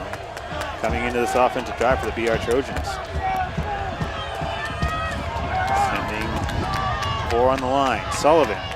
Pass complete to Cicio at the 40. Wide open.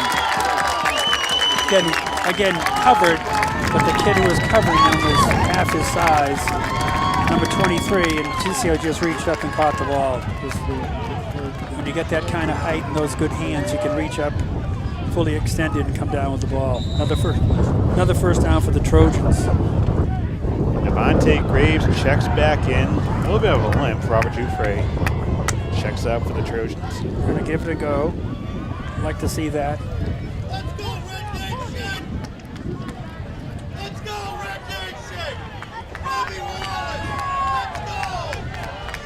BR faithful getting behind their team on the road. Pitch to Graves on first down, and Graves inside the 40 up to the 36. Should be a pickup of about 4 or 5.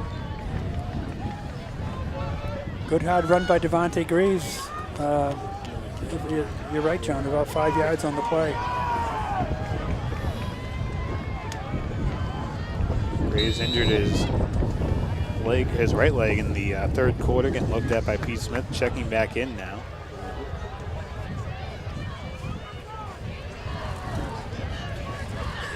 As the Trojans continue to wind the clock down, under 7 minutes remaining in the fourth.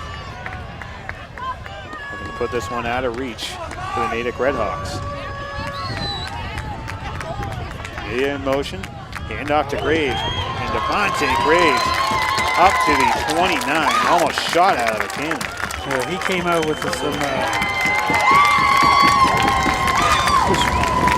couldn't have said any better, shot out of the cannon is the way to look at it. He was in the secondary before they knew what was happening.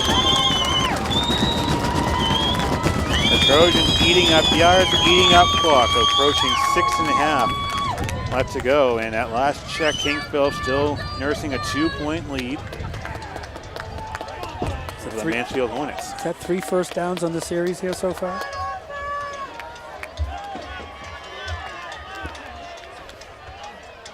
Dufresne in motion. Handoff Graves. Devontae Graves goes for option B, and he picks up the first down and then some inside of the 15. Good news for the Trojans, another first down. Second bit of good news, it was inbounds. The clock is going to wind. So it's 6:11. As soon as they set those chains, they're going to start the clock again. Clock winding down now. Devontae Graves would have to imagine over 200 yards rushing. And a 71-yard rushing touchdown in the second quarter. 3 touchdowns on the night.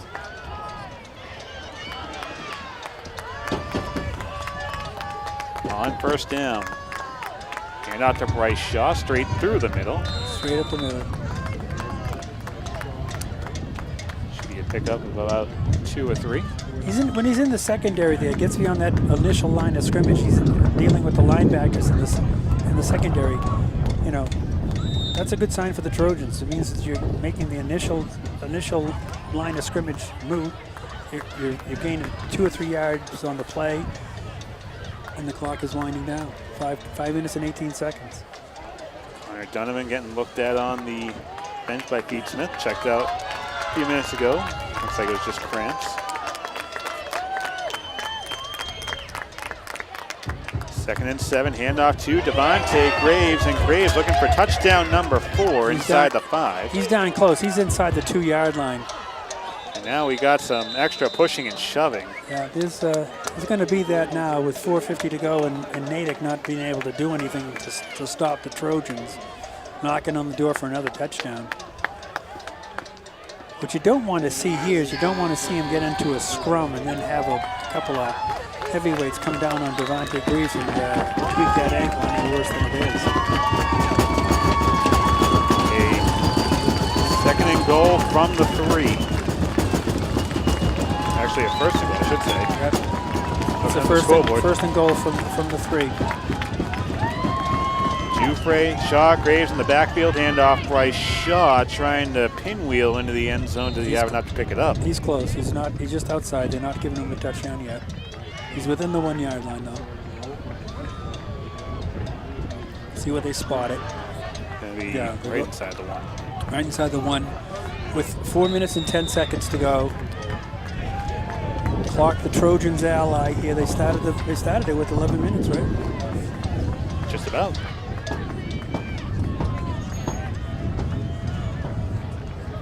Natick thought they were getting back in the game off of the Ferrucci 35-yard reception, but Trojans trying to put the topper on this one.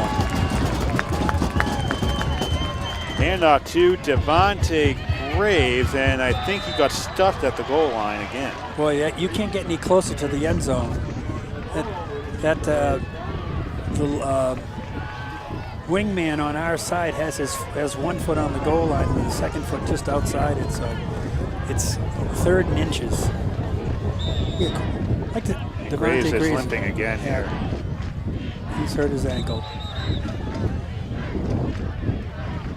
That's not what I wanted to say. Devontae Graves is having his right leg looked at a few moments ago, came in, picked up a few good runs, and looks like on that inside run where Skip, you alluded to it earlier, you're going to have some pushing and shoving up among the battle of the trenches. Might have gotten tripped up. And a heavyweight coming down on your ankle is not good. And that's just what you didn't want to see. You don't want to see, that confrontation at the line where there's some pushing and shoving and.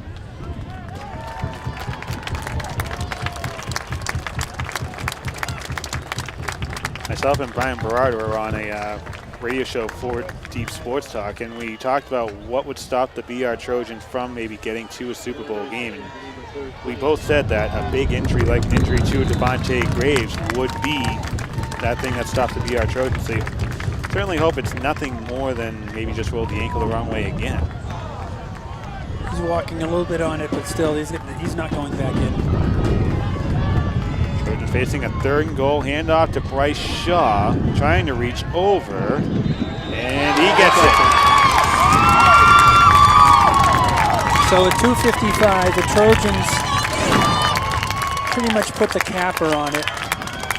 Bryce Shaw plunging in from less than a yard out.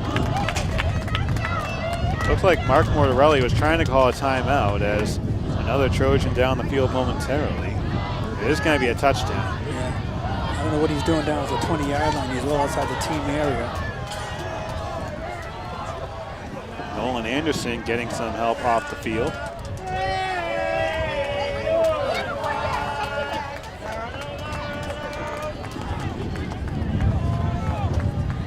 BR Trojans have matched the point total from all of Natick's opposition this season, 41 points.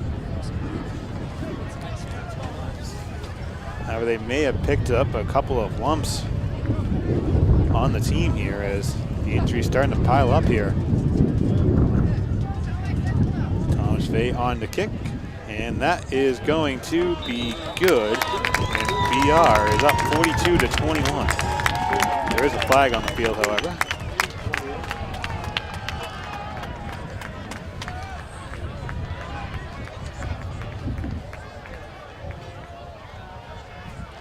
It's against the Red Hawks, so it was declined.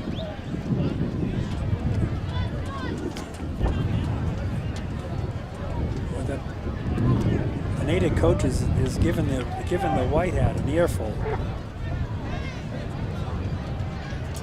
Oh, on that Shaw touchdown push for inside of a yard, it looked like the referee in the white hat was trying to wave off the play, but it almost looked like he was getting outvoted because it looked like the white hat was trying to call a timeout, but everyone else said touchdown. To get a timeout, all you do is blow the whistle. So I don't understand why what the real mystery is there. If someone on the wing was going to be called, if the Natick coach called a timeout, he yelled to his wingman, "I want a timeout." He just blow the whistle and kill the play. So either he didn't verbalize it well enough, or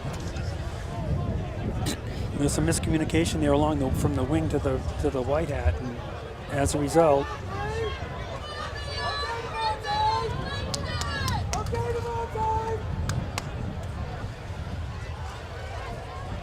so now the referee coming over to talk to Dan Buron.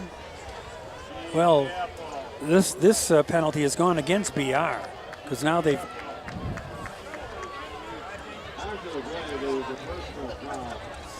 They moved him up 15 yards, so the personal foul is against Bridgewater-Raynham.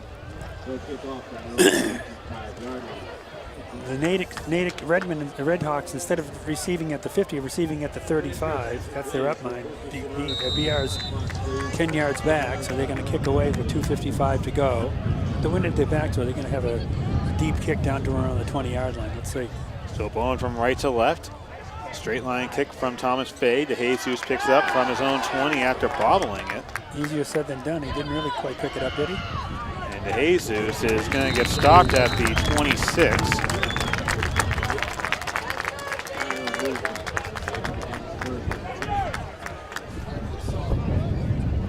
Redhawks have proved that they can strike fast. Still 2:47 left to go. Trojans, three Trojans here sitting out. You see Devontae Greaves, Nolan Anderson, number 71, and Jeff DeCiccio, 17. Jeff Ciccio sitting out, so Trojans are, with 2:47 to go, are going to let the guys that have gotten a few nicks sit out the rest of this game. Graves is getting his ankle wrapped up. You know, give him 4 or 5 days of whirlpool treatments and some, you know, laying off it, letting it get better. As long as it's not any stretched ligaments or anything torn.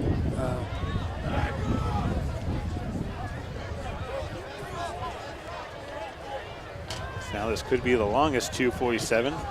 Just a bunch of flags going back and forth. Yeah, especially if they get chippy out there. Referee's got to take it into control right now at 2:47. You know, although we did see the Trojans score 2 touchdowns with 1:08. And Antonio underthrew. He had number 9 Ferrucci streaking, and he threw 3 yards behind him. And number 9 was going down the middle of the field. He wasn't going to be caught. So the Trojans want to play some kind of an umbrella defense where they don't give up any long passes. Max Ferrucci, a pair of 30-yard receptions. To Antonio, pass complete to the 45, right around midfield. That's William Letterman.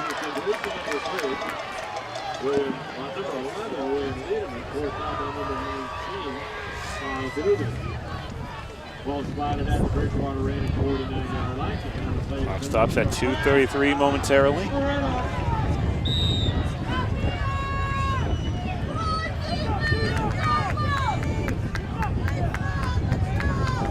Antonio, another low snap, complete to number 80, David Carey. Immediately goes down, his knee down, so the play ends right there. Clock will wind. 2:21 to go. 2nd and 5.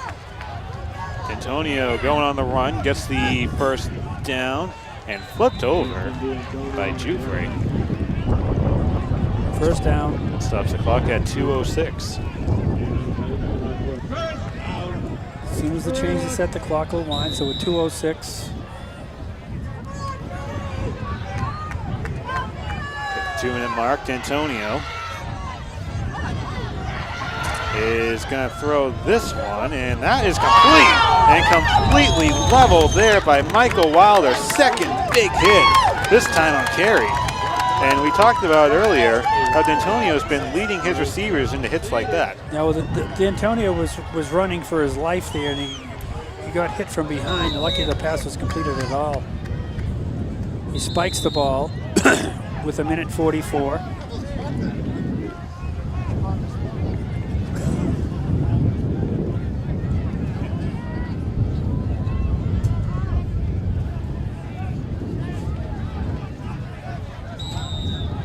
Natick trying to make the score a little more respectable in the final column. A 2nd down. D'Antonio. Way off the mark.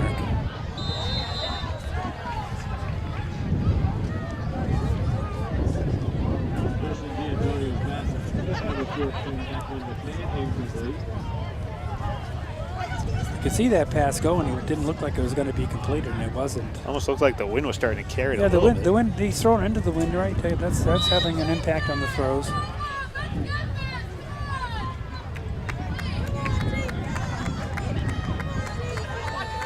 timeout. Trojans calling timeout with 1:39. Dan Bjorn want to look over the defense here. Does he want to look over the defense, or does he want to dispute the call on that 3-yard pickup? I don't think they gave him the pickup. I think they brought the ball back.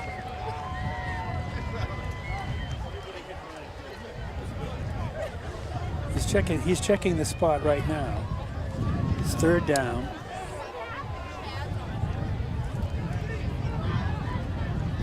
.139 up to go here in the 4th quarter.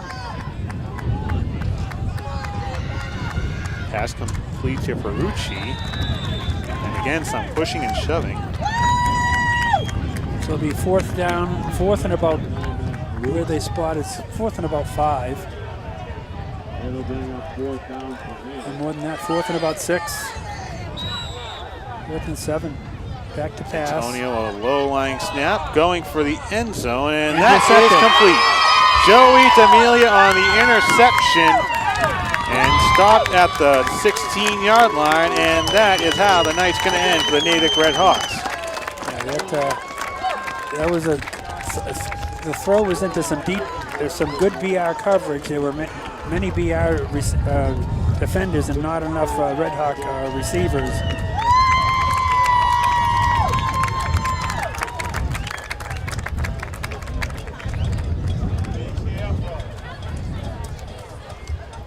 So with 1:08 to go, that's probably a series of 3 knees, and this game will be over.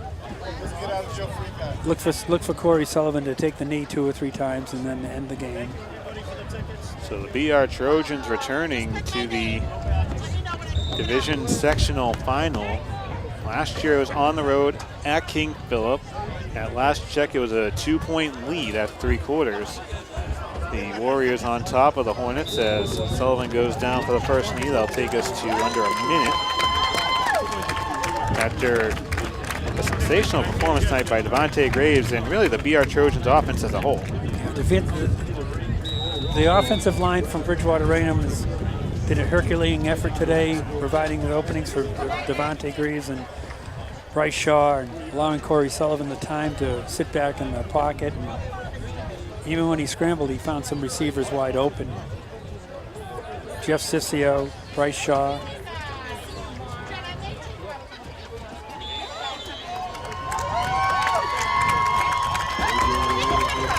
And that will do it. The BR Trojans are going back to the sectional final once again as they pick up the 42-21 victory in a game where they might have picked up an injury in the long run, looking at Devontae Graves on the bench. But nevertheless, Trojans come away with a very sound victory against a very hungry Natick Red Hawks team.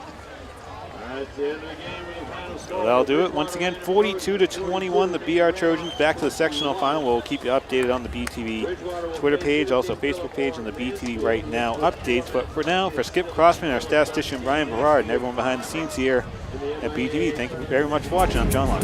See you again next time.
Yes, sir. Hey, we waited all year to get back to this point.